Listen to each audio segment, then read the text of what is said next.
जीवन जीने की कला एक सबसे बेहतरीन कला है। जीवन जीने की कला, और जीवन जीने की कला लोग नहीं जानते हैं, इसलिए ज़िंदगी बर्बाद हो जाती है। जीवन में जो सफलता प्राप्त करना चाहिए वो सफलता प्राप्त नहीं कर पाते हैं। धन कमाने की कला होती है, गाड़ी चलाने की कला होती है, बोलने की कला होती है, हर चीज़ की कलाएं होती है। टीचिंग करने की कला होती है, खेती किसानी की कला होती है, इंजीनियरिंग की कला होती है, हर कला होती है। लेकिन सारी कला के सामने यदि जीवन जीने की कला नहीं है तो सारी कला बेकार चली जाती है। भजन गाना, प्रवचन करना, लोगों के बीच में बैठना, ये सारी कलाएं हैं, लेकिन इन कलाओं से सबसे बेहतरीन कला है जीवन जीने की कला। और जिस व्यक्ति को जीवन जीने की कला नहीं आता वह व्यक्ति का जीवन बर्बाद हो जाता है। जिस व्यक्ति को जीवन जीने का कला नहीं आता वह व्यक्ति प्रेम नहीं कर सकता। जिस व्यक्ति को जीवन जीने का कला नहीं आता वह व्यक्ति धैर्य, सम्मान, समता, एकता, आत्मा, परमात्मा को नहीं जान सकता। जिस व्यक्ति को जीवन जीने की कला नहीं आता वह व्यक्ति आप अपने घर को नरक का द्वार बना लेता है, घर को स्वर्ग नहीं बना पाता है। जिस व्यक्ति को जीवन जीने का कला नहीं आता वह व्यक्ति आत्मा और परमात्मा के लिए दुनिया में भटकता है, मंदिरों में, मस्जिदों में जाता है, लेकिन अपने ही अंदर आत्मा और परमात्मा है वह एहसास नहीं हो पाता, क्योंकि उस व्यक्ति को जीवन जीने की ही कला पता नहीं है। हर कलाएं के सामने जीवन जीने की कला एक सबसे बेहतरीन कला है। इसलिए आत्मीय बंधुओं, सज्जनों एवं देवों, आप सभी से निवेदन करूंगा कि आप जीवन जीने की कला जानें। और जीवन जीने की कला के लिए आपको किसी भगवान के पास नहीं जाना है, किसी देवी और देवता के पास नहीं जाना है, किसी ईश्वर और खुदागाड के पास नहीं जाना है। आपको अपने अंदर है उसको जगाना है, आपको अपने अंदर है उसको जगाना है। आदमी के पास हर गुण होते हुए भी, आदमी हर तरह से शक्तिशाली होते हुए भी आदमी विपिन होकर के भटक रहा है। अपने ही कमजोरी वश, अपने ही बुराइयों के कारण आदमी अपने ही लोगों से पराया होता जा रहा है। अपने ही माँ बाप से लोग बिछड़ते चले जा रहे हैं, अपने ही बच्चे से बिछड़ते चले जा रहे हैं, अपने ही परिवार वालों से दूर होते चले जा रहे हैं, क्योंकि जीवन जीने की कला नहीं आ रही है। और जीवन जीने की कला के बिना सब कला निरर्थक है, सब कला निरर्थक है। सोमवार से लेकर के रविवार तक एक सात वार होता है, और जीवन जीने की कला में एक बेहतरीन है कि परिवार के 7 वार के बाद एक 8वां है, परिवार आता है। उस परिवार में क्या हम जी पाते हैं? परिवार उसे कहा जाता है जिस घर में माता पिता का सम्मान होता है। परिवार उसे कहा जाता है जिस घर में भाई बहन, देरान जेठान, सास बहू, माता पिता आपस में एक दूसरे को सम्मान देते हो, बड़ों को सत्कार किया जाता हो, छोटे को प्यार दिया जाता हो, हर एक दूसरे के चेहरे में मुस्कान हो, घर को मंदिर बनाया जाता हो, और घर में रहने वाले सदस्य को देवी देवता समझा जाता हो। मानो वह घर परिवार है, मानो वही घर में जीवन जीने की कला है। नहीं तो बाहर मंदिर और मस्जिद ढूंढते रह गए, बाहर मंदिर जाते रह गए और घर को नरक का द्वार बनाए रह गए, तो बाहर मंदिर काम आने वाला नहीं है। इसलिए आप सभी से निवेदन करना चाहूँगा, आप बाहर के मंदिर में जाते हैं नहीं जाते हैं आपकी मर्जी है। आप बाहर के मंदिर में नहीं जाएंगे तब भी आपका कुछ नहीं बिगड़ेगा, लेकिन घर को मंदिर बना करके रखना। घर को मंदिर बनाने का मतलब यह है कि एक कोने में मंदिर नहीं बनाना है, आपको अपने पूरे घर को मंदिर बनाना है। और उस घर में जितने भी सदस्य रहते हैं उन्हीं सदस्य को देवी देवता समझना नहीं, देवी देवता है, उनकी अर्चना और वंदना करना है, उनकी अर्चना और वंदना करता है। आदमी मिट्टी की, पत्थर की, पानी की, कागज के, फूल के, पैसे के, ये इसकी मूर्ति की पूजा कर लेता है। जिसको अपने हाथ से निर्माण करता है उसकी पूजा कर लेता है आदमी। जिसको खुद निर्माण करता है, खुद बनाता है, उसकी पूजा आदमी कर लेता है। लेकिन जिन्होंने हमको बनाया उसके साथ बहिष्कार, उसके साथ अन्याय, उसके साथ अत्याचार, उन माँ बाप की पूजा कितने घरों में होती है। बड़े बड़े पर्व आते हैं, बड़े बड़े त्यौहार होता है, होली है, दीपावली है, छठ पूजा है, उसमें बड़े श्रद्धा और भक्ति के साथ में आपके घरों में भगवान की पूजा होती है। असली भगवान की पूजा नहीं होती है। लेकिन मैं क्षमा चाहता हूँ, आप या तो कागज की पूजा करते हैं, या चित्र की पूजा करते हैं, या फोटो की पूजा करते हैं, या पत्थर या मूर्ति की पूजा करते हैं। आप श्रद्धा से भगवान मानते हैं, कोई बुरा नहीं है। लेकिन हकीकत कहूँ तो सच में असली भगवान वो नहीं है। सच में असली भगवान तो माता पिता है, सच में असली भगवान तो बड़े बुजुर्ग है, संत, सच में असली भगवान तो संत गुरुजन है जो हमको सही दिशा पे ले जाते हैं। क्या आपके घर में माता पिता की भी पूजा होती है? क्या आपके घर में बड़े बुजुर्गों की भी पूजा होती है? ये दुनिया एक चकाचौंध में दौड़ती चली जा रही है। मंदिर और मस्जिद का होड़ लगता चला जा रहा है, यहाँ पूजा करो, यहाँ पूजा करो। कल भी मैंने कहा था, गुरु लोग भटकाते चले जा रहे हैं समाज को। कोई कहते हैं बुद्ध की पूजा करो, कोई कहते हैं कबीर की पूजा करो, कोई कहते हैं ईसा की पूजा करो, कोई कहते हैं मोहम्मद की पूजा करो, तो कोई कहते हैं राम की, तो कोई कहते हैं कृष्ण की। लेकिन मैं कहता हूँ किसी की पूजा करने की ज़रूरत नहीं है। बाहरी पूजा नहीं, उनके कहे हुए रास्ते पर चलना सबसे बड़ी पूजा है, सबसे बड़ी पूजा है। एक व्यक्ति है, एक व्यक्ति के दो पुत्र हैं और दोनों पुत्र है। एक पुत्र करता क्या है, पिता का मूर्ति बना लेता है, साक्षात मूर्ति दिखता है, जैसे मूर्ति बोल पड़ेगा वैसे मूर्ति का निर्माण करवाता है और मूर्ति की पूजा और अर्चना करता है। उस मूर्ति की पूजा और अर्चना करता है, उस मूर्ति पे भोग लगाता है, उस मूर्ति को खिलाता है, उस मूर्ति को पिलाता है। लेकिन जिंदा पिताजी है उसके सामने न झुकता है, न उनका प्रणाम करता है, न उनका तबीयत पूछता है, न उनका भोजन कराता है, उनके साथ बात भी नहीं करता है। लेकिन एक मूर्ति बना करके उनके साथ सारी वार्ताएं करता है। एक पुत्र वो है और दूसरा पुत्र क्या करता है, दूसरे पुत्र को मूर्ति से वास्ता नहीं है। दूसरे पुत्र करता क्या है, पिता है, उनकी सेवा करता है, उनके दुख सुख में साथ रहता है, उनके स्वास्थ्य का ध्यान देता है, उनका भोजन पानी का ध्यान देता है।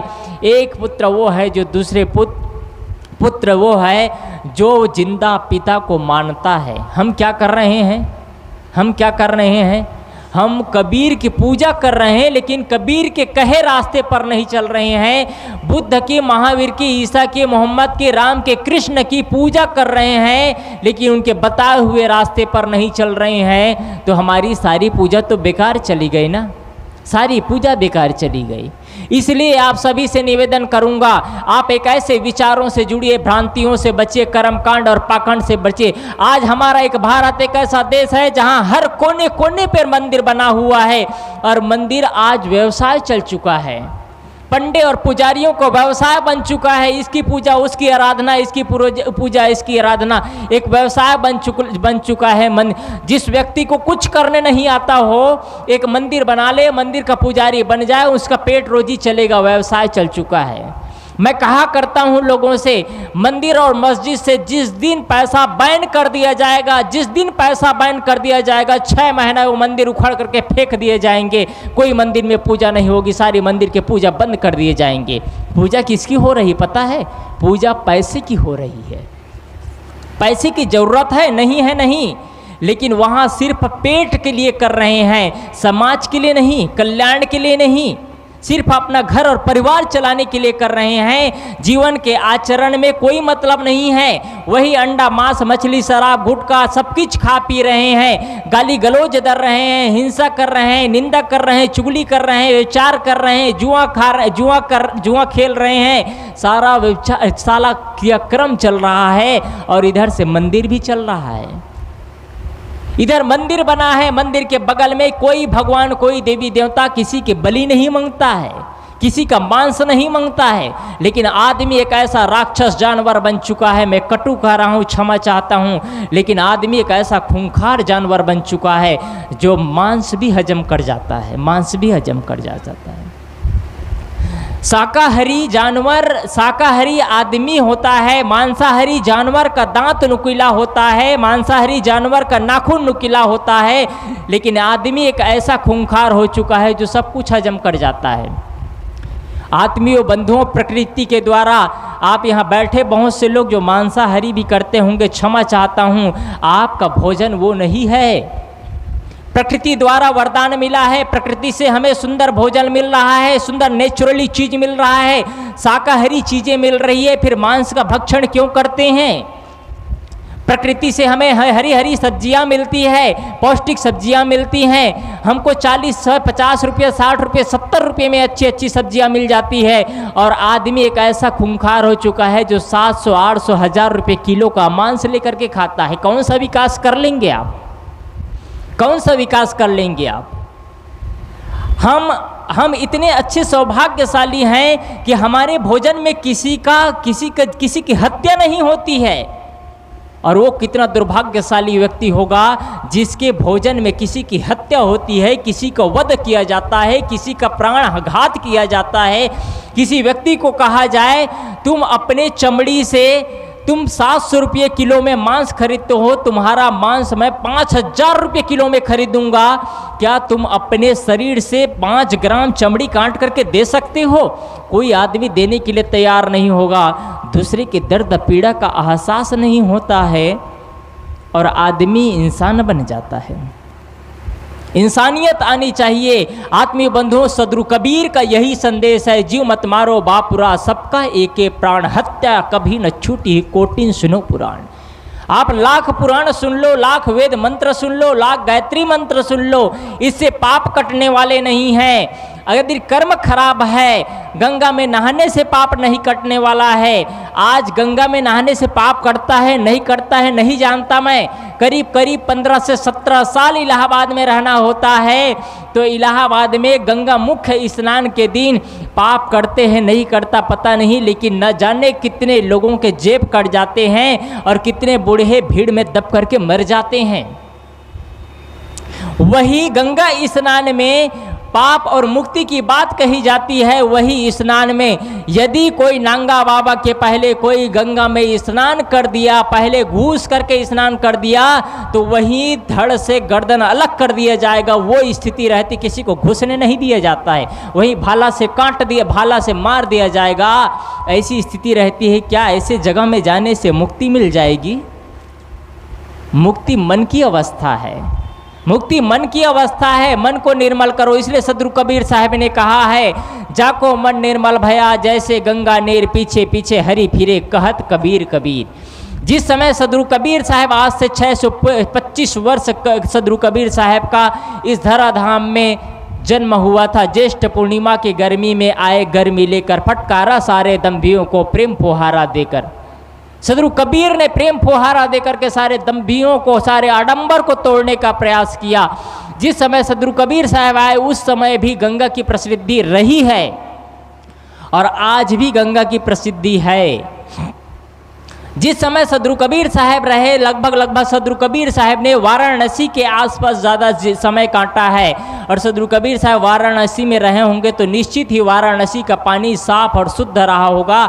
लेकिन आज वाराणसी से इलाहाबाद होते होते इलाहाबाद का पानी, प्रयागराज का पानी इतना गंदा, इतना मैला कुचीला हो गया है कि पानी छूने लायक नहीं रह गया है, शरीर भी साफ करने लायक नहीं रह गया है। मन की बात तो अलग है, क्योंकि कानपुर से गंगा आती है तो कानपुर के सारे चमड़े मिलके पानी गंगे में प्रवेश किया जाता है।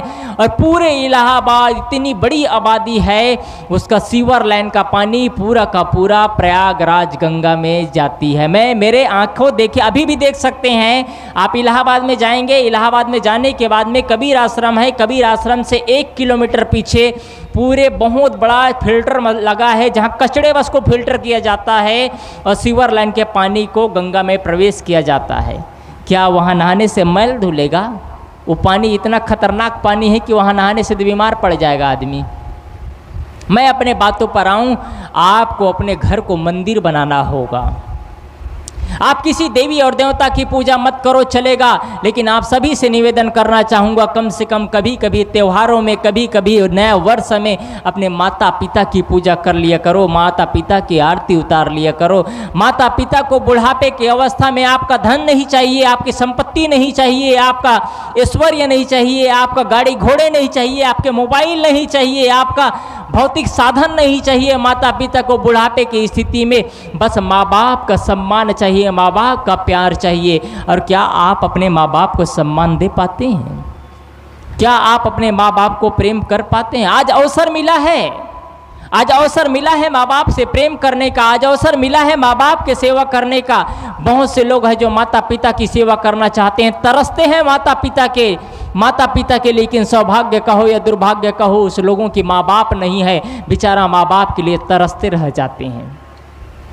माँ बाप से मिलना चाहते हैं लेकिन माँ बाप से मिल नहीं सकते, क्योंकि इस दुनिया से उनके माँ बाप अलविदा हो चुके हैं। और आप सबके माँ बाप हैं, तो आज सौभाग्य मिला है, आज आपको अवसर मिला है कि अपने हाथों से आप अपने माँ बाप की सेवा कर सकते हैं। आज अवसर मिला है अपने बच्चों को प्यार दे सकते हैं, आज अवसर मिला है अपने बच्चों को सही दिशा पे ले जा सकते हैं, आज अवसर मिला है आपको ज़िंदगी में यू टर्न ले सकते हैं, आज अवसर मिला है आप कर्मकांड और पाखंड से बच सकते हैं, आज आपको अवसर मिला है कि अंडा मांस मछली शराब गुटखा सबसे बच सकते हैं, आज आपको अवसर मिला है कि माँ बाप को भगवान का स्वरूप दे सकते हैं। आपके ऊपर है, आपके ऊपर है।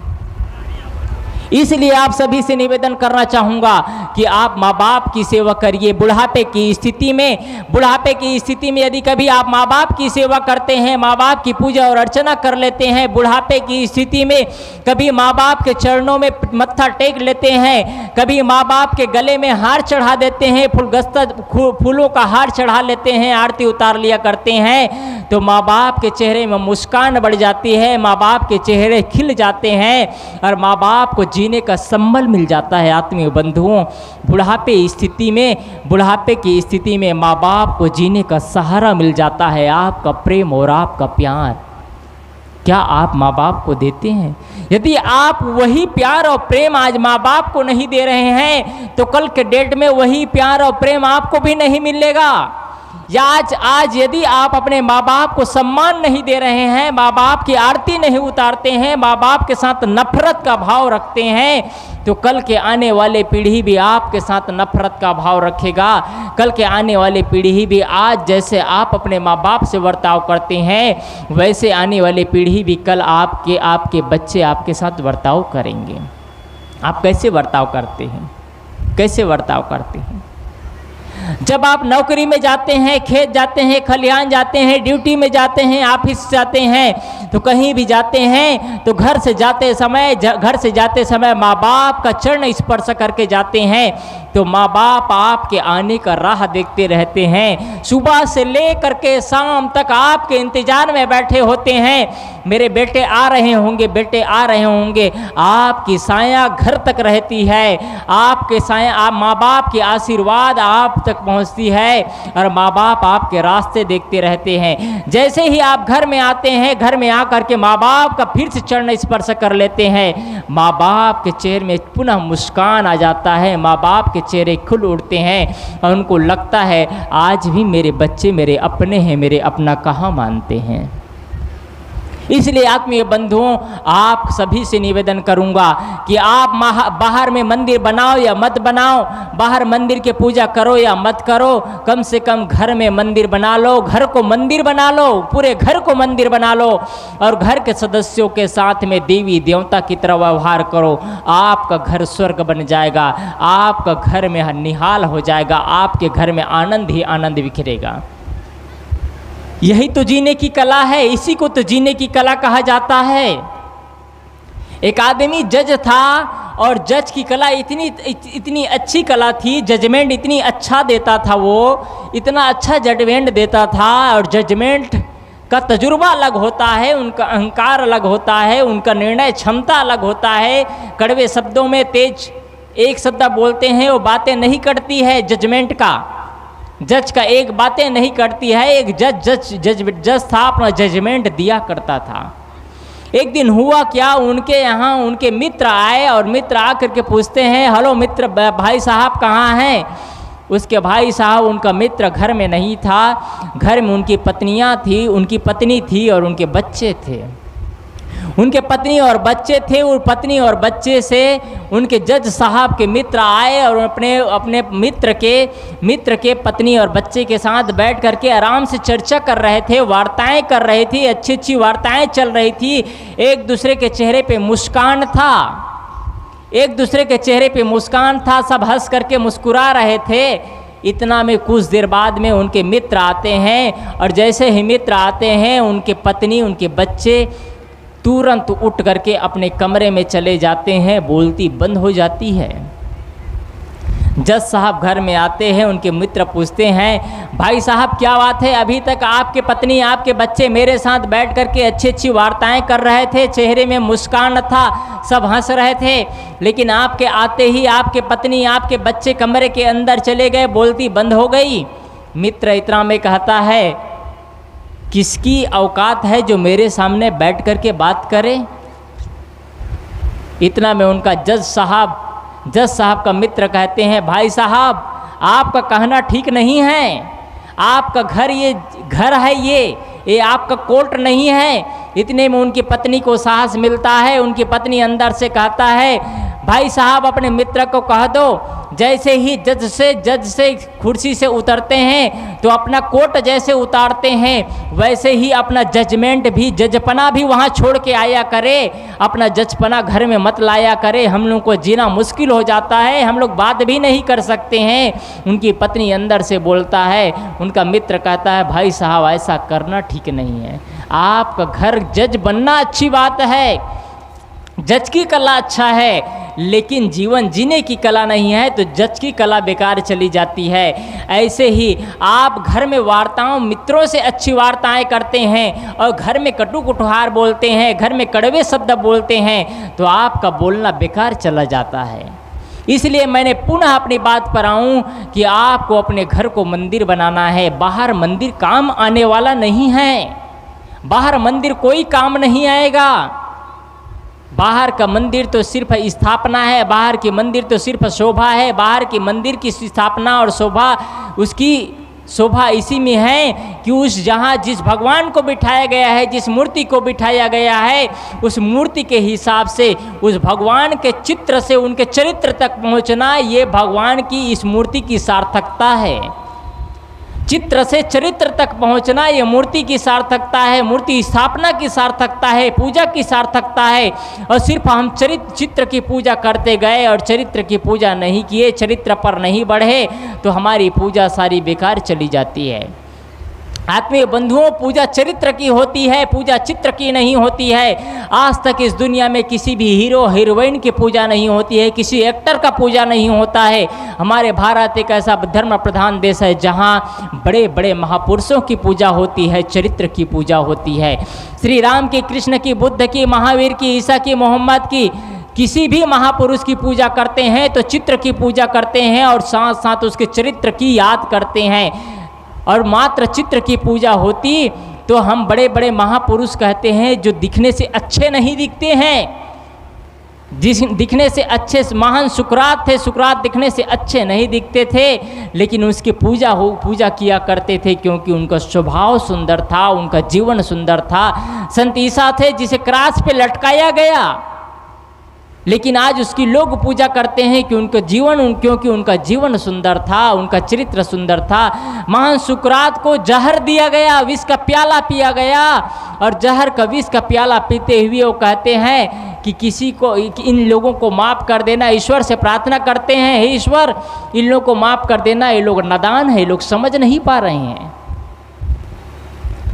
इसलिए आत्मीय बंधुओं, आप सभी से निवेदन करूंगा कि पूजा चरित्र की होती है, चित्र की पूजा नहीं होती है। चरित्र अच्छा है उसकी ही पूजा होती है। जीवन जीने की कला ये है। परिवार उसे कहा जाता है जहां आपस में भाई भाई, देरान जेठान, आपस में सास बहू एक साथ मिल करके दोपहर का भोजन किया जाता हो, मानो उस घर में रोज होली का त्योहार है। जहाँ देरान जेठान, सास बहू, भाई भाई, माता पिता, पुत्र आपस में एक साथ मिल करके भोजन करते हों दोपहर में, मानो रोज उस घर में होली का त्यौहार है।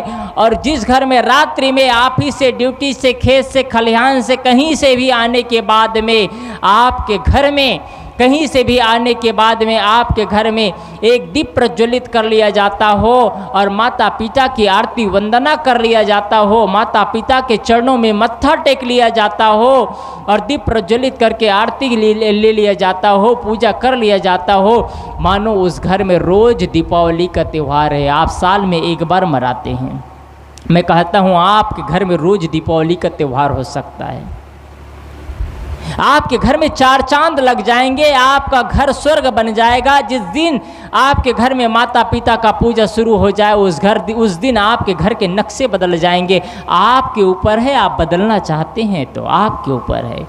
क्या आप बदलना चाहते हैं? नहीं बदलते हैं तो आप जानिए, बदलिए जीवन को बदलिए। और यही जीने की कला है, यही सुंदर जीने की कला है। हर माँ बाप की शिकायत होती है, बच्चे हमारा कहाँ नहीं मानते हैं। भाई हमारे संत कह रहे थे, क्या आपने बच्चों को संस्कार दिया है? क्या बच्चों को आपने वो सिखलाया है? मैं कहा करता हूँ, कहीं भी जाता हूँ तो बच्चों को कार मत दो, मोबाइल मत दो, गाड़ी घोड़ा मत दो, तो बच्चे 4 दिन 6 दिन रोएंगे। और बच्चे को संस्कार न दो तो बच्चे जीवन भर रोएंगे और आपको भी रुलाएंगे। बच्चों को कार नहीं चाहिए, बच्चों को संस्कार चाहिए। आपके घर में कोई चीज़ खराब मत हो, उसके लिए क्या करते हैं? आपके घर में अन्न खराब मत हो, उसके लिए उसे एक बोरी के पैकेट में डालते हैं, उसमें दवाइयाँ डालते हैं और उसको सुरक्षित रखते हैं। आपके घर में फल खराब मत हो, सब्जियाँ खराब मत हो, उसके लिए आपके घर में क्या है? फ्रीजर है, फ्रिज है। क्या आपके घर में बच्चे खराब मत हो, इसके लिए आपके घर में कुछ है? आपके घर में कोई उपचार नहीं है। आपके घर में बच्चे खराब मत हो, इसके लिए आपके घर में कोई उपचार नहीं है। आपके घर में बच्चे खराब मत हो, इसके लिए कोई संस्कार की बातें नहीं होती है। आपके घर में बच्चे ना बिगड़े, इसलिए कोई अच्छी चर्चाएं नहीं होती है। आपके घर में बच्चे ना बिगड़े, इसलिए संत गुरुजनों को बुलाया नहीं जाता है। तो कैसे आपके बच्चे नहीं बिगड़ेंगे? कैसे आपके बच्चे बिगड़ेंगे नहीं? बड़े बड़े कथावाचकों को बुलाया जाता है, कथावाचक संस्कार की बातें नहीं बताते हैं। मैं खड़ी शब्दों में कहता हूँ, अभी प्रदीप मिश्रा जी है, बड़े बड़े व्याख्याकार है, वो कहते हैं आपके बच्चे यदि पेपर के दिन पेपर की तैयारी नहीं किया हो तो आप 3 बेल की पत्ती तोड़ देना और शंकर भगवान में चढ़ा देना, आपके बच्चे पास हो जाएंगे। क्यों इतना अन्याय और अत्याचार? बड़े बड़े व्याख्याकार लोग कहते हैं कि शंकर भगवान की पूजा करने से मुक्ति मिल जाएगी, तो एक व्याख्याकार कहते हैं नहीं, श्री राम की पूजा करने से, तो एक व्याख्याकार कहते हैं नहीं, भोले की पूजा करने से, तो कोई कहते हैं कृष्ण की पूजा करने से, तो कोई कहते हैं कबीर की पूजा करने से, तो कोई कहते हैं राम की पूजा, तो कोई कृष्ण को, तो कोई ईसा की, तो कोई मोहम्मद की। लोग माने तो माने, ना माने तो माने, किसका माने? और मैं कहूँ आप सभी से निवेदन करना चाहूँगा, किसी की पूजा मत करिए। आप किसी की पूजा मत करिए, कर्मों की पूजा करिए। और कर्म अच्छा है तो हमारा जीवन अच्छा होगा। किसी के साथ अन्याय मत करिए, किसी के साथ गलत मत करिए, किसी के साथ गलत वार्ताएं मत करिए, गलत चर्चाएं मत करिए। कर्म हमारा अच्छा है तो धर्म हमारा अच्छा रहेगा, और कर्म और धर्म दोनों अच्छा है तो हमारा जीवन भी अच्छा रहेगा। और कर्म और धर्म दोनों बेकार है तो हमारा जीवन भी बेकार हो जाएगा। कर्म पर विश्वास रखिए, लोगों पर कर्म पर विश्वास नहीं। अभी बहुत से यहाँ बैठे लोगों को अपने कर्म पर विश्वास नहीं, किस पर विश्वास है? कटु वचन बोलने जा रहा हूँ, आप विश्वास करिएगा कि हम पर किस पे विश्वास है? किस पे विश्वास है? कर्मों पर विश्वास रखिए।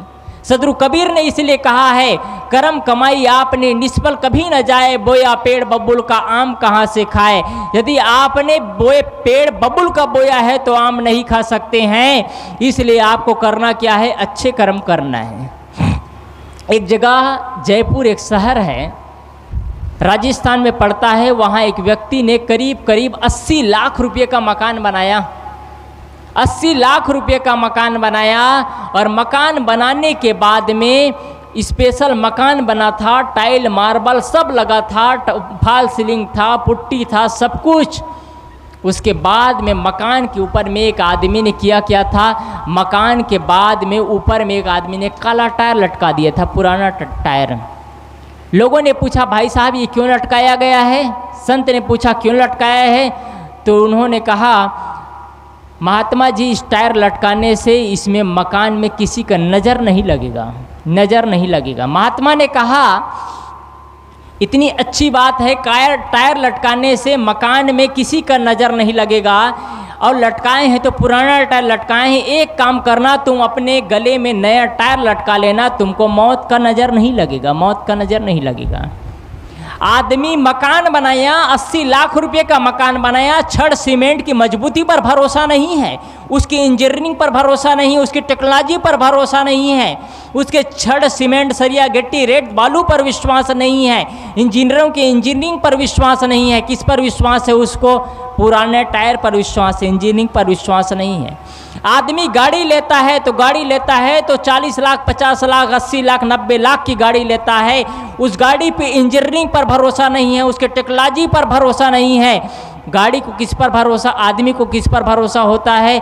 गाड़ी में एक लाल चुनरी बांध लेता है, उस पर भरोसा है, गाड़ी के टेक्नोलॉजी पर भरोसा नहीं है। अब लाल चुनरी बांधने के बाद में आपकी गाड़ी एक्सीडेंट नहीं होगा, आपकी गाड़ी कभी ठुकाएगा नहीं, आपकी गाड़ी कभी पंचर नहीं होगा, आपकी कभी उसमें दुर्घटनाएं नहीं होगी।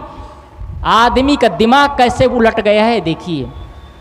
आदमी का शरीर 5 फीट और 6 फीट का शरीर है, और इस 6 फीट के शरीर पर भरोसा नहीं, अपने कर्मों पर भरोसा नहीं, अपने जीवन पर भरोसा नहीं, अपने माँ बाप पर भरोसा नहीं, अपने गुरु परंपरा पर भरोसा नहीं, अपने इष्ट देवता और भगवान मानते हैं उस पर भरोसा नहीं है। किस पर भरोसा है बताऊं आपको?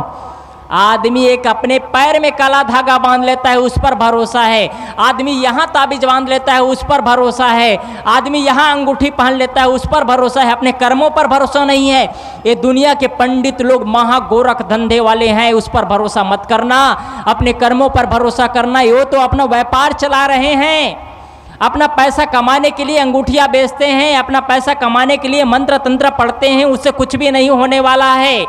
यदि मंत्र और तंत्र के बल पर दुनिया को बदला जा सकता तो आज भारत देश में हॉस्पिटल की ज़रूरत नहीं होती, और मंत्र और तंत्र के बल पर दुनिया को बदला जाता तो आज हमारे भारत देश में आतंकवाद नक्सलाइट जैसे लोग पैदा नहीं होते, आतंकवाद और नक्सलाइट जैसे लोग पैदा नहीं होते। अपने कर्मों पर भरोसा रखो।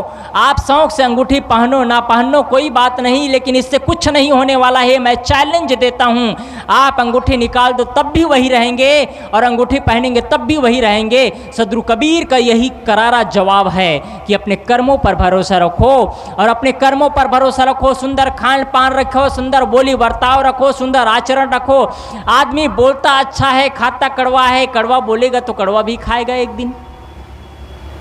इतना सुंदर, मैंने कहा इतना सुंदर चीज मिला है और मांसाहारी का अपभक्षण करता है। इतना सुंदर शरीर मिला है और आदमी क्या खाता है? काजू किशमिश बादाम छोहारा ये चीज खाना चाहिए, तो आदमी बैठे बैठे तंबाकू और चुटनी खाता है, आदमी गुटखा खाता है, गुड़ाखू घसता है। यहीं बैठे बैठे मैं देख रहा हूँ, एक आदमी दूसरे को गुटखा दे रहा है तो दूसरा चुन्नी दे रहा है तो खा रहा है। क्यों आप अपनी ज़िंदगी को बर्बाद करते हैं? क्यों अपना ही परिवार में अपना इमेज खराब करते हैं? आपके बच्चे आपको सम्मान देंगे, अभी आपके जीवन में दुर्व्यसन नहीं होगा, आपके बच्चे आपको सम्मान देंगे। इस परिवार में, इस गांव में वो सौभाग्यशाली परिवार होगा जिस घर में एक भी बच्चे गुटखा अंडा मांस मछली शराब अन्य चीज नहीं। यही धर्म तो सिखलाता है, यही धर्म सिखलाता है। कौन सी धार्मिक हैं फिर हम?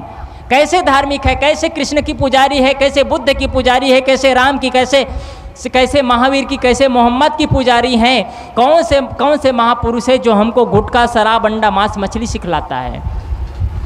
आत्मीय बंधुओं, आप सभी से निवेदन करूंगा, इसलिए आपके जीवन में दुर्व्यसन नहीं होना चाहिए। आपके बच्चे आपके प्रणाम करें, आपके बच्चे आपके सामने झुके तो आपके बच्चे आपके सामने झुके तो आपके दांत साफ होना चाहिए, दांत चमकते हुए दिखना चाहिए। तो आपके बच्चे इधर प्रणाम भी कर रहे हैं, इधर से आप मुंह में गुटखा भी दबा रहे हैं, इधर से आशीर्वाद दे रहे हैं, लाल लाल थूक भी रहे हैं। कौन सा आशीर्वाद देंगे? आपका मुख ही खराब है तो कौन सा आशीर्वाद देंगे? यहाँ से जाए तो बदल करके जाए। आप लोगों से यही मांग रहा हूँ बस, और मुझे कुछ नहीं चाहिए। आप कुछ दो या मत दो, मुझे कोई फर्क नहीं पड़ता है, लेकिन आप यहाँ से जाएंगे तो आप यही दान करके चले जाना। अंडा मांस मछली शराब गुटखा ये सारे चीज़ यही दान करके मुझे चढ़ा करके चले जाना। आपका जीवन बदल जाएगा, आपके घर के माहौल बदल जाएंगे। और शराब पीने वाले भाइयों से निवेदन है, शराब छोड़ देना, आपका तकदीर बदल जाएगा। शराब पीने वाले सिर्फ शराब नहीं पीते हैं, शराब पीने वाले सिर्फ शराब नहीं पीते हैं, बल्कि अपने आने वाले पीढ़ी की जो उड़ान भरने की क्षमता होती है। आपके बच्चे सोचते हैं आईपीएस बनूंगा, आईएएस अफसर बनूंगा, इंजीनियरिंग करूंगा, नर्सिंग करूंगा, बहुत सारे उड़ान भरने की क्षमता होती है। जब जब आप शराब पी करके घर में प्रवेश करते हैं, जब जब आप शराब पी करके घर में प्रवेश करते हैं, तो आपके बच्चे देखते हैं ऐसे शराबियों के बीच में मेरा कौन सा विकास होगा, ऐसे शराबियों के बीच में मैं कौन सा विकास कर पाऊंगा। आपके बच्चे हरास होते चले जाते हैं और आपके बच्चे की जो उड़ान भरने की क्षमता होती है, आपके बच्चे की जो ऊंचे उठने की क्षमता होती है, वो मिट्टी पलीद होता चला जाता है, मिट्टी पलीद होता चला जाता है। आपके बच्चे का विकास रुक जाता है, आपके परिवार का विकास रुक जाता है। जब आपको स्पेशल दूध 50 से 60 रुपये में लीटर में मिल जाता है, तो आपको क्या ज़रूरत है कि शराब जैसे जहरीले चीज़ को पी करके आप हजार रुपये लीटर में पीते हैं। कई बार आप देखे होंगे जहरीली शराब पीने से इतने बच्चे की मौत, इतने शराबियों की मौत। क्यों अपने ज़िंदगी को मौत के रूप में मौत के मुंह में ढकेल रहे हैं आप। यदि आप शराबी हैं तो आपके बच्चे आपको सम्मान नहीं दे सकते हैं। आप शराबी है तो आपके बच्चे शराबी जुआनी सब कुछ करेगा। उस दिन आपको लगेगा कि मैंने जैसे बच्चे को संस्कार देना चाहिए था, शायद वैसे बच्चों को संस्कार नहीं दे पाया है। जैसे बच्चों को शिक्षा देना चाहिए था, शायद बच्चों को वैसे शिक्षा नहीं दे पाया है। इसलिए आत्मीय बंधुओं, आप सभी से निवेदन करना चाहूँगा कि आपके घर का माहौल बदले। माताओं से निवेदन करना चाहूँगा कि आपके बच्चे किन लोगों के बीच में बैठते हैं, कैसे लोगों से वार्ताएं होती है, उन पर भरोसा रखिए। अपने कर्मों पर भरोसा रखिए। मैं खास जोर डालना चाहता हूं, अपने कर्मों पर भरोसा रखिए। आपके बच्चे पैदा होते हैं और बच्चे पैदा होते ही आपको अपने कर्मों पर भरोसा नहीं है। आपके बच्चे पैदा होते ही आप अपने बच्चे के गले में ताबीज पहनाते हैं। क्यों इतना अंधविश्वास और चमत्कार में अपने जिंदगी को ढकेलते हैं? ताबीज से कुछ नहीं होने वाले हैं। आपके बच्चे लूले और कमजोर होते चले जाते हैं। आप अपने बच्चे को अंधविश्वास में ढकेलते चले जाते हैं और आप अपने बच्चे को अपाहिज बनाते चले जाते हैं। बैठे माताओं से निवेदन करूंगा कि आप अपने बच्चे को कोई ताबीज मत पहनाओ और तोड़ के फेंक दो, कुछ भी नहीं होने वाला है उससे। ये तो गोरख धंधा है, लोगों का बिजनेस है, व्यापार चल रहा है, इससे कुछ भी नहीं होने वाला है। यदि किसी बैगा में, किसी पंडित पुजारी में, किसी में शक्ति हो तो मुझे कर दे, जो करना है। कुछ भी नहीं होने वाला है, हम जानते हैं, अच्छी तरह से जानते हैं इसको। इसलिए आपके बच्चे पैदा होते हैं तो उनको स्वच्छता सिखाइए, उनका प्रेम की परिभाषा सिखलाइए, उनको जीवन में जीने की तरीका सिखलाइए, उनको माँ बाप का सम्मान कैसे करना है ये चीज़ सिखलाइए, बल्कि उनको सही शिक्षा दीजिए। अंधविश्वास और चमत्कार से बचाइए। देवी देवता पूजा पाठ, इस सबसे जीवन में बदलाव कम होता है। बदलाव होता है आंतरिक परिवर्तन से, विचारों की परिवर्तन से। बच्चों को ताबीज मत पहनाइए। जैसे ही बच्चे पैदा होते हैं, बच्चे को कमजोर और अपाहिज बना दिया जाता है। बच्चे जन्म लेते ही ताबीज पहनते हैं। माँ बाप से प्रश्न करते हैं, माँ ये क्या है? बच्चे कहते हैं, बेटा ये ताबीज है, इसमें बहुत कुछ है और इसके पहनने से तुम्हारा विकास होगा। कौन सा विकास होगा? कोई उसका उत्तर नहीं है आपके पास। आपके पास कोई उत्तर नहीं है उसका। आपके घर में माता पिता की पूजा करिए, किसी भगवान की पूजा करने की जरूरत नहीं है। किसी भगवान की पूजा करने की जरूरत नहीं है। सारे भगवान में गोरख धंधा चल रहा है। अभी आज से 6 महीना पहले तिरुपति मंदिर, बालाजी मंदिर में रेड पड़ा। एक पुजारी के घर में 3 करोड़ रुपए संपत्ति और 36 टन उसका सोना निकला, उसका 36 कैरेट सोना निकला। कहाँ गए भगवान? आप सभी से निवेदन करता हूँ, कहाँ गए भगवान? किसी के घर भरने के लिए भगवान बना है? मंदिर किसी के घर बनाने के लिए भगवान बनाया जाता है? ये सब आज व्यापार चल चुका है। बड़े बड़े मंदिरों में हीरे और जवाहरात चलते हैं, हीरे और जवाहरात चढ़ाया जाता है। सारे हीरे और जवाहरात मंदिर के पुजारियों को घर में भर दिया जाता है और कभी रेड पड़ता है तो करोड़ों करोड़ों की संपत्ति निकलता है। कौन सी पूजा है वो? ऐसी पूजा से अच्छा है आप 1-1 रुपये जोड़ते हैं, उस पैसा का सार्थकता ये है कि आप अपना घर बनाइए, बच्चों को अच्छा पढ़ाइए लिखाइए, मंदिर और मस्जिद में अपना पैसा बर्बाद मत करिए। आप पूजा और स्थापना में, अपना पूजा और संपत्ति में, चढ़ौतरी में अपना समय और शक्ति बर्बाद मत करिए। पैसा वहाँ लगाइए, गरीबों को बांटिए। पैसा आपके पास पैसा है तो अनाथों को कपड़ा दे दीजिए, अनाथों को भोजन दे दीजिए, उस समाज में, उस संस्थाओं में सेवा में लगाइए जहाँ समाज की सेवा होती है, जहाँ अन्याय और अत्याचार नहीं होता है, जहाँ आडंबर और पाखंड नहीं होता है। बहुत से ऐसे मंदिर है जहाँ हवन और तर्पण के नाम पर ना जाने कितने लाख लाख टन ही खाने पीने के अन्न पदार्थ हवन और तर्पण में फूंक दिए जाते हैं। कौन सी जरूरत है ऐसी पूजा की? एक तरफ आदमी भोजन के लिए तरस रहा है और दूसरी तरफ वही घी में मिष्ठान आग में जला करके भस्म कर दिया जाता है। ऐसी पूजा से सार्थकता क्या है? ऐसी पूजा तो बेकार चली जाती है। एक आदमी मंदिर की ओर आगे बढ़ रहा था, मंदिर की ओर आगे बढ़ते देखा, वहीं पर एक व्यक्ति भूख से तरस रहा था, तो उन्होंने किया का जो अपने हाथ में दूध लिया था वो व्यक्ति मंदिर ना जा करके उस व्यक्ति को चढ़ा दिया और व्यक्ति को दे दिया। व्यक्ति दूध पी करके उनका प्रणाम किया। उन्होंने कहा, आज आपने मेरा जान बचा दिया।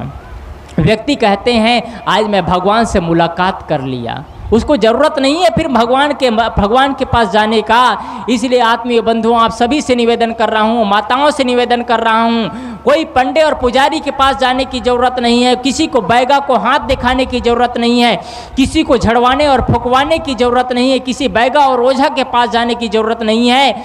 यदि बैगा, ओझा, झाड़ और फूक से आपका तकदीर बदलते तो सबसे पहले उनका तकदीर देखो कितना खराब है उनका तकदीर। जो अपने ही घर में एक बेचारा झोपड़ी में रहता है, अपने खुद का बच्चे नहीं है, दूसरे को बच्चे देता है, कैसा तकदीर है उनका। देखो आपके क्या तकदीर बदल पाएंगे? आपके क्या तकदीर बदल पाएंगे? सदगुरु कबीर का यही है सिद्धांत, कर्मों पर विश्वास रखो, अपने जीवन पर विश्वास रखो और सही दिशा में आगे बढ़ो, सही दिशा में आगे बढ़ो। आज हम सबको ज़रूरत है इसीलिए सही दिशा में जाने की। थोड़ी व्यवहारिक चर्चा, आपस में प्रेम, आपस में माँ बाप को सम्मान देने की ज़रूरत है, आपस में माता पिता को सम्मान देने की ज़रूरत है। और माताओं से निवेदन है कि जिस घर में बहनों को, अपने बहुओं को बेटी की तरह प्यार दिया जाता है वह घर स्वर्ग बन जाता है। और जिस घर में बेटियां बहुएं अपने घर में सास ससुर को माँ बाप की तरह सम्मान करते हैं वह घर का नक्शा बदल जाता है, उस घर का प्रेम का माहौल बदल जाता है, उस घर का प्रेम बदल जाता है, नक्शे बदल जाते हैं और उस घर में एक अच्छा वार्ता होती है, उस घर में प्रेम का संचार होता है। एक घर में एक बुढ़िया माँ करीब 80 साल की अवस्था रही होगी और 80 साल की अवस्था में 80 साल की अवस्था थी, जर्जरता की अवस्था थी, चाम में सीकन आ गया था, शिथिल से चमड़ी हो गया था। उसको एक बेटी बड़े प्यार से नहला रही थी, एक बेटी बड़े प्यार से नहला रही थी। उधर से एक संत गुजरते हैं, संत गुजरते गुजरते पूछते हैं, बेटी क्या तुम्हारी माँ है, बड़े प्यार से नहला रही हो? वो बेटी बोलती है, नहीं महाराज जी, मेरी माँ नहीं, मेरे माँ से बढ़कर के रिश्ता है, मेरी माँ नहीं, मेरे माँ से बढ़कर के रिश्ता है। पुनः पूछता है, वो संत को रहा नहीं गया, माँ से बढ़कर के रिश्ता क्या हो सकता है? पुनः पूछता है, क्या तुम्हारी सासू माँ है? संत पुनः पूछता है, क्या तुम्हारी सासू माँ है? वो बेटी बोलती है, नहीं महाराज जी, मेरी सासू माँ भी नहीं, उससे बढ़कर के रिश्ता है। उस संत को रहा नहीं गया, इस दुनिया में माँ और सासू माँ से पवित्र रिश्ता क्या हो सकता है? वो संत को रहा नहीं गया। वो संत पुनः पूछता है, आखिर बेटी तुम्हारी माँ भी नहीं है, न तुम्हारी सासू माँ नहीं, आखिर है तो कौन है?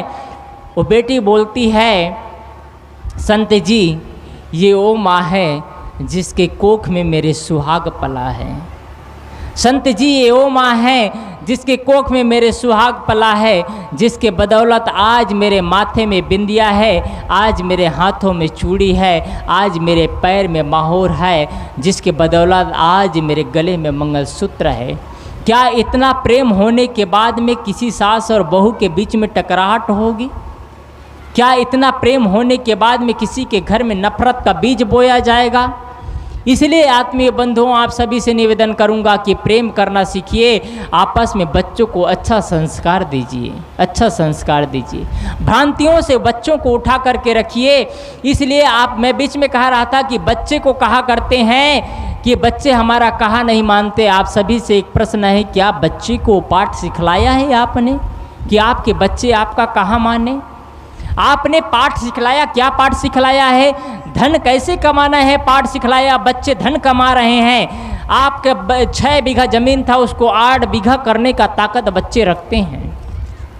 आपने मकान कैसे बनाना है बच्चे को सिखलाया, आपके बच्चे मकान अच्छे से अच्छे बनाते हैं। आपके मकान 3 मंजिला है, उसको 4 मंजिला करने का ताकत रखते हैं। आप वकील है तो बच्चे जज बनने का ताकत रखते हैं। आप 50,000 रुपया महीना कमाते हैं तो आपके बच्चे 1 लाख रुपया महीने कमाने का ताकत रखते हैं, क्योंकि आपने वो चीज़ सिखलाया है। आपने आप गाड़ी चलाते हैं तो गाड़ी कैसे चलाना है बच्चे जानते हैं। मोबाइल चलाना है तो मोबाइल कैसे चलाना है आपके बच्चे जानते हैं। क्या आपने जीवन कैसे जीना है ये भी सिखलाया है बच्चे को?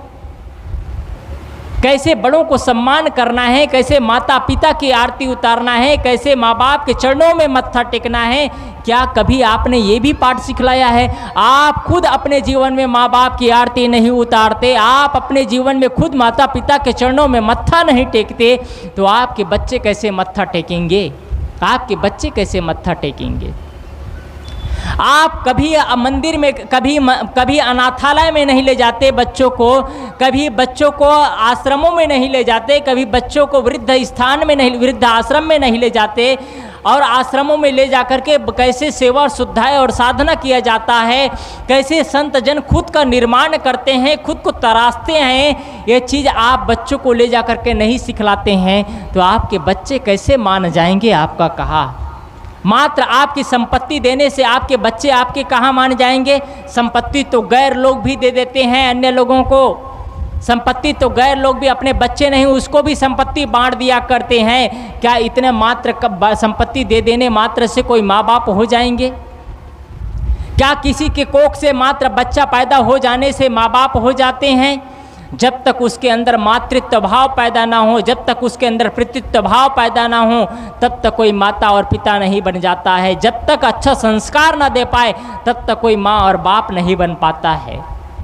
जानवर भी बच्चे पैदा कर लेते हैं लेकिन संस्कार नहीं दे सकते, क्योंकि उसके पास वो शिक्षा नहीं है, मन से विकसित नहीं है। और आदमी भी सिर्फ बच्चा पैदा कर दे और बच्चे को सही विकास नहीं कर पाए, बच्चे का सही विकास नहीं हो पाए, तो जानवर और आदमी में परिवर्तन क्या हुआ? फिर जानवर और आदमी में अंतर क्या हुआ? फिर इसलिए आत्मीय बंधुओं, आप सभी से मैं निवेदन करना चाहूँगा कि आप सभी के सभी बच्चों को अच्छा संस्कार दे।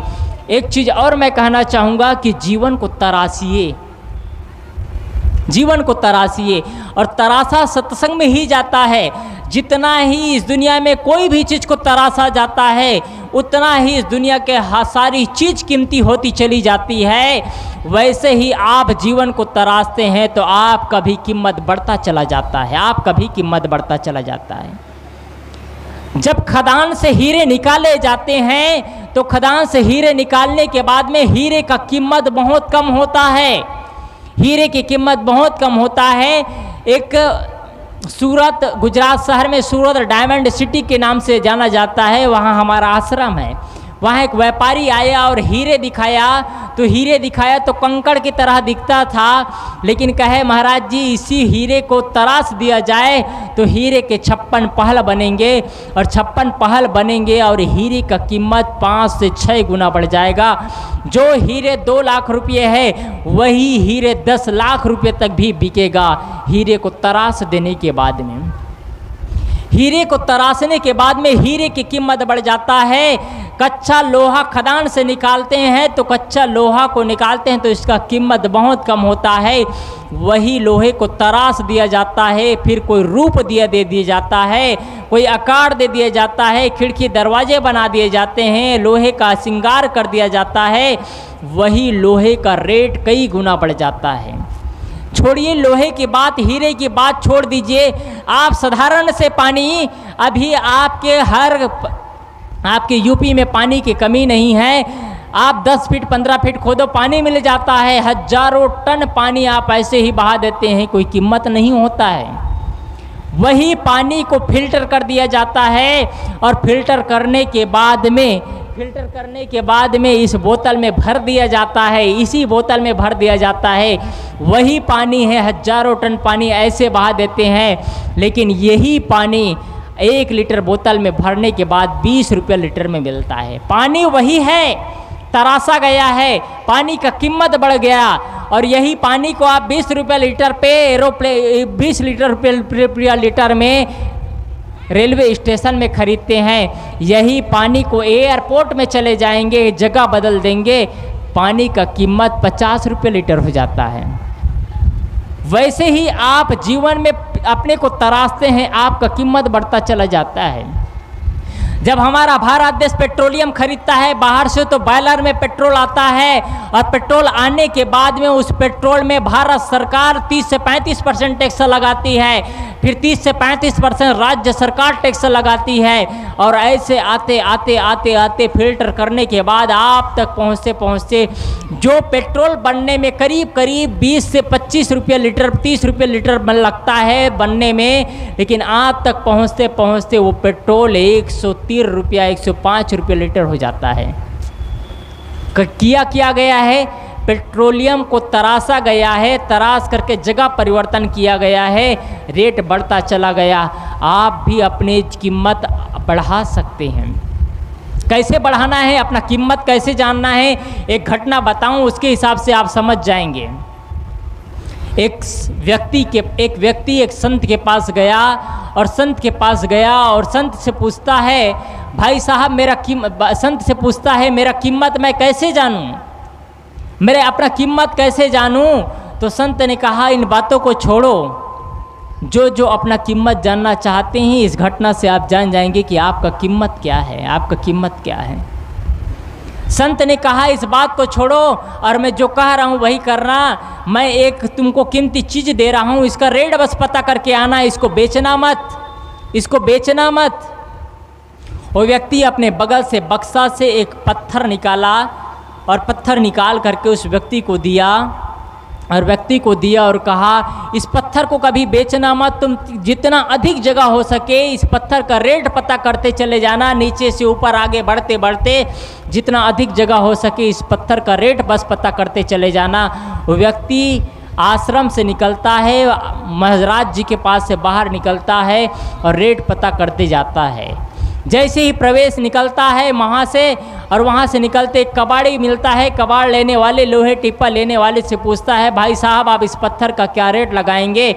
वो कहते हैं, भाई साहब इस पत्थर का रेट बहुत अच्छे और चमकीले दिख रहे हैं, इसलिए तुम्हारे पत्थर को मैं लोहे के भाव पर खरीद सकता हूँ, 20 रुपये किलो पर खरीद सकता हूँ। वो आदमी आगे बढ़ता है, सब्जी बेचने वाले के पास जाता है, सब्जी बेचने वाले से पूछता है, भाई साहब आप इस पत्थर का क्या रेट लगाएंगे? सब्जी बेचने वाले कहता है, भाई साहब वही बात कहते, तुम्हारे पत्थर अच्छे और चमकीले दिख रहे हैं, इसलिए तुम्हारे पत्थर को मैं टमाटर के भाव पे 40 रुपये किलो पर खरीद सकता हूँ। वो आदमी और आगे जाता है और एल्युमिनियम के व्यापारी के पास जाता है। वही एल्युमिनियम के व्यापारी वही शब्द कहते हैं, तुम्हारे पत्थर को मैं 400 रुपये पे किलो पर खरीद सकता हूँ। वो आदमी और आगे जाता है, 20 से 40, 40 से 400 हो गया, और आगे जाता है। वही व्यापारी पीतल के व्यापारी के पास जाता है, पीतल के व्यापारी कहते हैं, तुम्हारे पत्थर को मैं 800 रुपये किलो पर खरीद सकता हूँ, 800 रुपये किलो पर खरीद सकता हूँ। वो आदमी आगे जाता है, चांदी वाले के पास जाता है।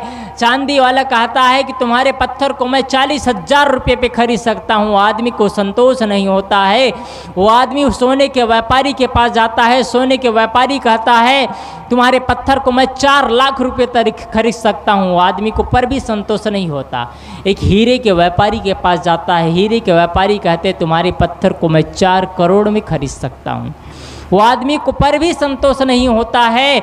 एक बड़ा सा व्यापारी, थोक व्यापारी हीरे के व्यापारी के पास जाता है और हीरे के व्यापारी कहता है तुम्हारे पत्थर का कोई रेट अदा नहीं कर सकता, क्योंकि ये साधारण पत्थर नहीं बल्कि एक बेशकीमती कोहिनूर हीरा है। आपका जीवन कितना कीमती है। आप शराबी के साथ रहते हैं, शराबी कहलाते हैं। जुआड़ी के साथ रहते हैं, जुआड़ी कहलाते हैं।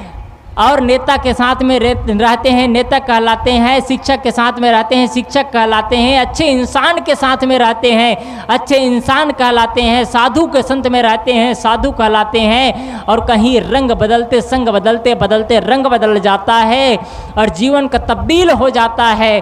और कहीं साधु का संग करते करते साधु का संन्यास धारण कर लेते हैं तो समाज के सामने आप पूजनीय हो जाते हैं। पहले आप दुनिया के सामने झुकते थे, अब दुनिया आपके सामने झुकने के लिए नतमस्तक हो जाता है और दुनिया आपके गुलाम हो जाता है। आपने किया क्या है? सिर्फ रिफाइंड किया है। जीवन को तराशिए आप।